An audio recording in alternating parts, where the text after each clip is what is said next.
A lama da estrada de terra cobria os pés de Maria Clara a cada passo. O vestido de algodão, ensopado pela chuva, pesava contra o corpo dela, colando nas pernas e dificultando a corrida. A escuridão era total, quebrada apenas pelos relâmpagos que mostravam o caminho por frações de segundo, a cerca de arame farpado, os pés de café alinhados como soldados fantasmas, as árvores da serra balançando como se estivessem dançando no inferno. Ela não olhava para trás. Ela sabia que, se olhasse, ela ia cair e não ia levantar mais. Mas ela ouvia. Atrás dela, acima do barulho dos trovões e do som da água batendo na terra, vinha o som da perseguição. Clac, clac, clac, clac. O som de garras afiadas batendo nas pedras da estrada. A coisa não estava correndo como um homem, estava vindo em 4 patas, mas saltando distâncias impossíveis, quebrando os galhos dos pés de café à margem do caminho. E a respiração, aquela respiração de pulmão cheio de sangue, o som de um fôlego rústico, faminto, que ia ficando cada vez mais perto da nuca dela. Socorro! Alguém me ajuda! Pelo amor de Deus!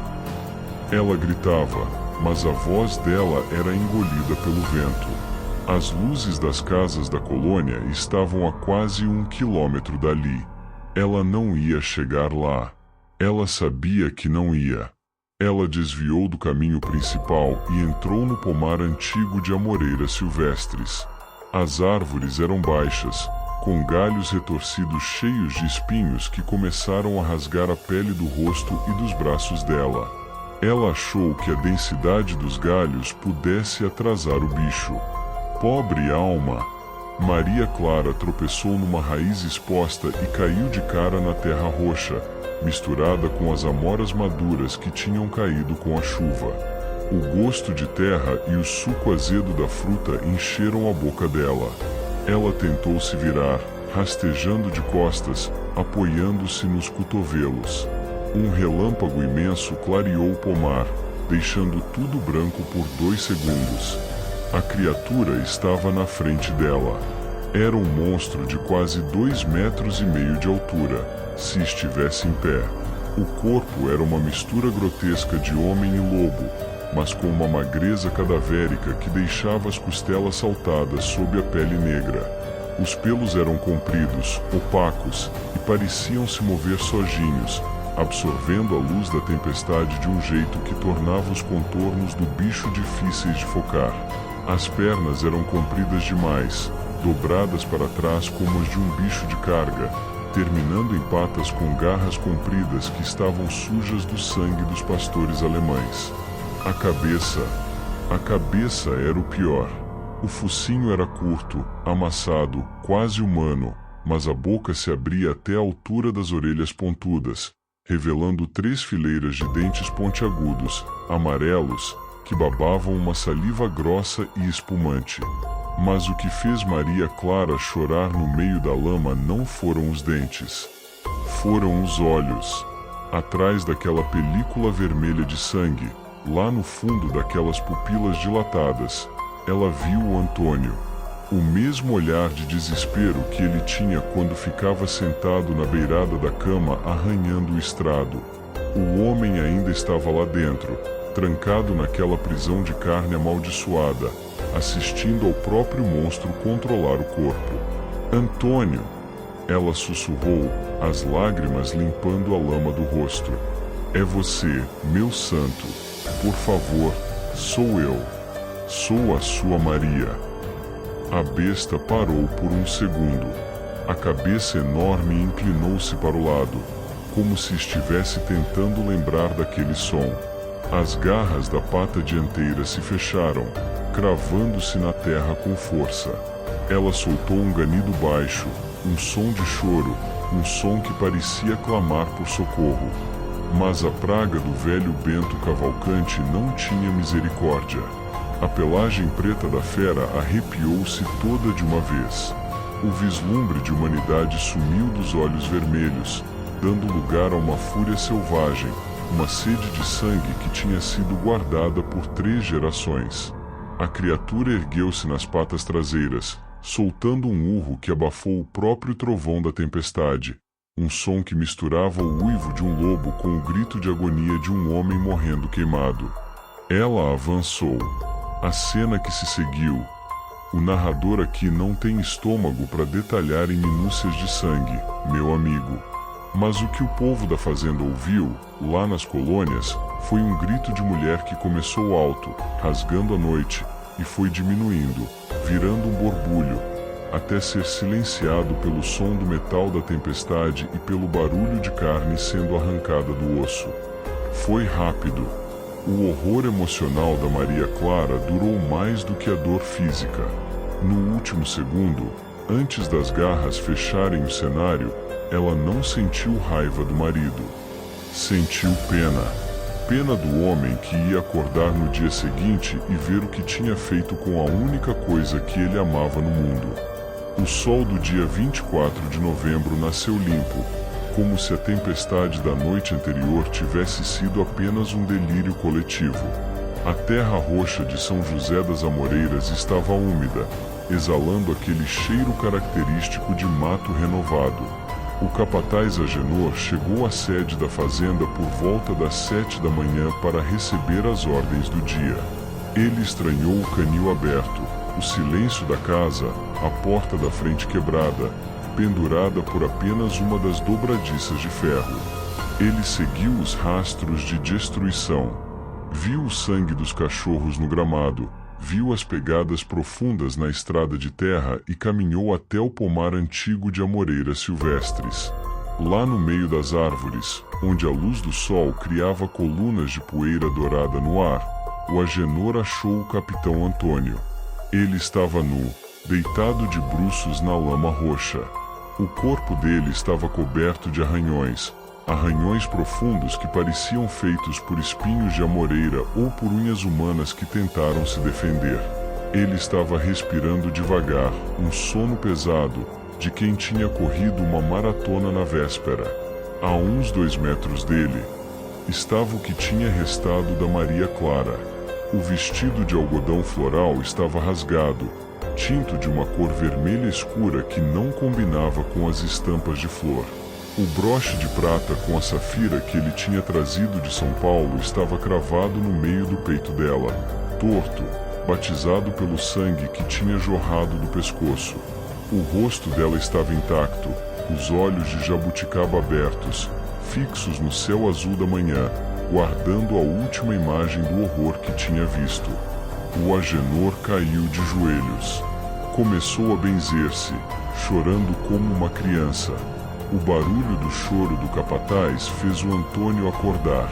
O capitão levantou a cabeça devagar. Os olhos dele não estavam mais vermelhos.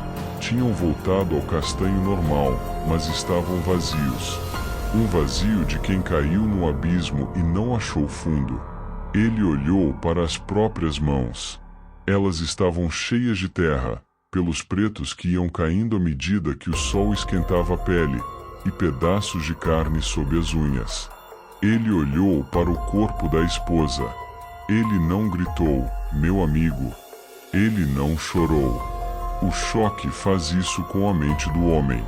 Ele apenas se arrastou até o cadáver dela, pegou a cabeça da Maria Clara e colocou no colo, acariciando os cabelos pretos dela enquanto o sangue da lama sujava o resto do seu corpo nu.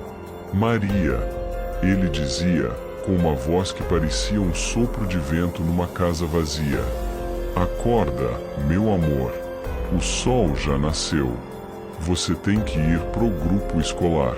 Os meninos estão esperando. O capataz Agenor correu para a cidade para chamar o médico e a polícia. Mas o caso foi abafado. O Antônio era um homem poderoso. O dinheiro dele comprou o silêncio do delegado, comprou o laudo do legista que escreveu o ataque de animal selvagem na causa da morte, e comprou o caixão mais caro de São Paulo para enterrar a moça com o véu cobrindo o pescoço destruído. Ninguém foi preso. Mas a partir daquele dia, o capitão Antônio morreu junto com a esposa. O homem que sobrou foi o coronel Antônio, uma casca de gelo, Um homem que vendeu tudo o que tinha no interior, abandonou as terras roxas de São José das Amoreiras e comprou propriedades no litoral, tentando ficar o mais longe possível da serra e da mata nativa. Ele achou que, se ficasse perto do mar, o mar ia curar a praga. Ele achou que o sal da água ia queimar a maldição da carne dele. Como ele estava errado. Maria. O coronel Antônio deu um salto da cama de solteiro na cabine de comando do Estrela do Sul. O corpo dele estava empapado de suor, a respiração tão curta que parecia que ele tinha corrido quilômetros de estrada de terra. O coração dele batia contra as costelas como um pássaro preso numa gaiola de ferro. Ele olhou em volta, o olhar perdido, tentando se situar no espaço. Não havia terra roxa. Não havia pomar de amoreiras. Não havia o cheiro de sabão de cocô e alfazema da Maria Clara. O que havia era o teto de metal pintado de branco gelo da cabine, o som rítmico e pesado dos motores a diesel no porão, tum-tum, tum-tum, tum-tum, e a luz amarelada de uma lâmpada que oscilava com o balanço do Mar de Santos. Era 24 de janeiro de 1977. 3 anos depois, o coronel passou as mãos trêmulas pelo rosto, sentindo o bigode grosso. Ele olhou para as próprias mãos. Não havia garras. Não havia sangue fresco.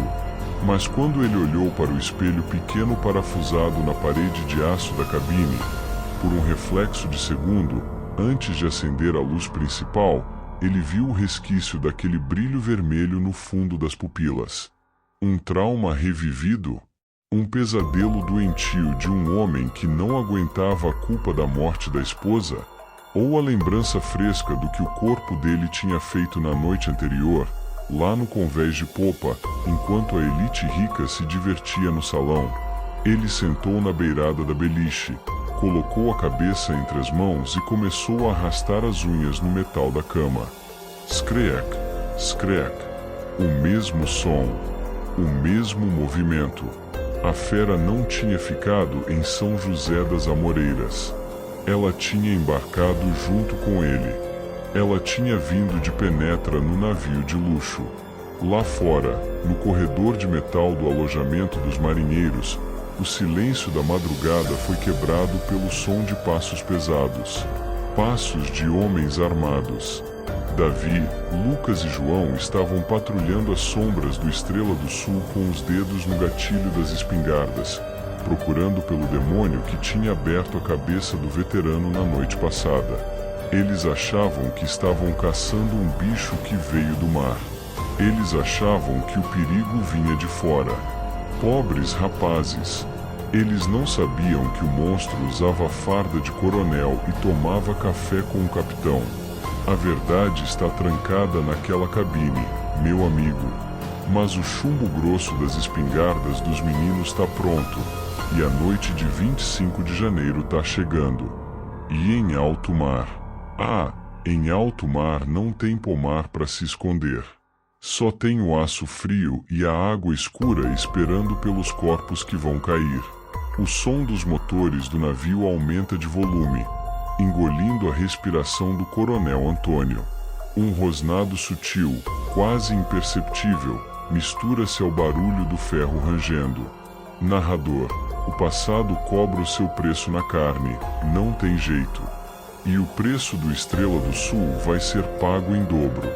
Se você quer saber como Davi, o Lucas e o João vão reagir quando descobrirem que o perigo está mais perto do que eles imaginam. Se você quer ver o desfecho desse inferno em alto mar, deixe o seu like agora e garante a sua inscrição para o episódio 4. Não esquece de deixar aqui nos comentários de que cidade você acompanhou essa tragédia do passado e qual é o horário aí no seu relógio agora.